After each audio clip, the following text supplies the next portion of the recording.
இந்த கரூர் மாவட்டத்தில் ஒரு மந்திரின்னு ஒருத்தர் இருந்தார்ல, இப்ப ஒரு மந்திரி இல்ல, ஆனாலும் மந்திரி மாதிரி.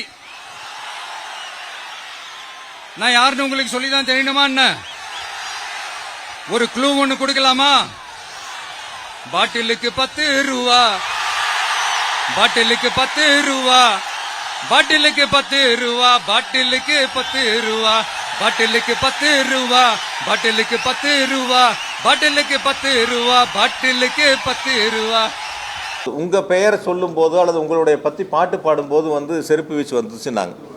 அந்த மாதிரி ஒரு பாட்டு பாடும்போது வந்து ஒரு செருப்பு வீச்சு வந்துச்சுன்னாங்க. நீங்க எல்லாரும் அந்த வீடியோக்களை பார்த்தீங்க.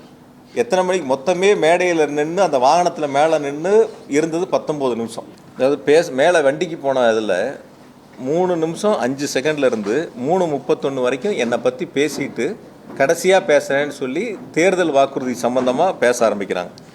5:35க்கு கரூர் விமான நிலையத்தை பற்றி திரும்ப பேசுகிறாங்க. பேச ஆரம்பித்த பேச்சிலிருந்து 6 மணிக்கு மயங்கி விழுந்தவங்களுடைய பகுதியிலிருந்து முதல் செருப்பு அந்த செருப்பை வீசுகிறாங்க. இது பேச ஆரம்பித்து 6வது நிமிஷத்தில் அந்த சம்பவம் நடக்குது.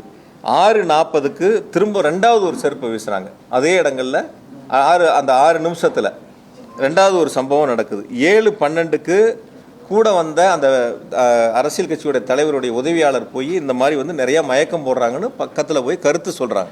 நீங்கள் எல்லோரும் அதை லைவில் பார்த்தீங்க. அந்த கருத்துக்களை சொல்கிறாங்க. அதுக்கப்புறம் அவங்க ஆம்புலன்ஸை கூப்பிட்றாங்க. ஆம்புலன்ஸ் வருது, ஆம்புலன்ஸில் ஏற்றுறாங்க, கூட்டிகிட்டு போகிறாங்க. எல்லா வேலைகளும் நடக்குது. சில பாதுகாவலர் போய் நிறைய பேர் மயக்கம் அடைகிறதையும் போய் அவங்ககிட்ட காதுக்கு சொல்கிறாங்க. அதெல்லாம் 14வது நிமிஷம். அந்த மேடை வண்டி ஏறினதுலேருந்து 14வது நிமிஷத்தில் தான் அதுபோல் ஒரு சம்பவங்கள் நடக்குது.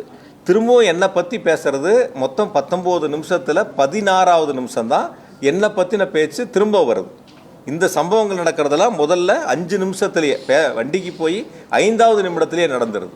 இப்போ எந்த நேரங்களில் எது நடந்துச்சு என்னங்கிறதே தெரியாமல் ஒரு சமூக வலைத்தளத்தில் ஒரு சம்பவம் நடக்குது. அந்த சம்பவத்துக்கு யார் மீதாவது செய்யக்கூடிய தவறுகளை ஒத்துக்கொள்ளாமல் அல்லது செய்யக்கூடிய தவறுகளை சரி செய்ய வேண்டும் என்று முயற்சி எடுக்காமல் இந்த தவறுகளுக்கு அரசின் மீது, தமிழ்நாடு அரசின் மீது இந்த தவறுகளை திருப்பி விட வேண்டும் என்ற நோக்கத்தில் இதுபோன்று சமூக வலைத்தளங்களில் ஒரு சாரார் பரப்பி வருகிறார்கள்.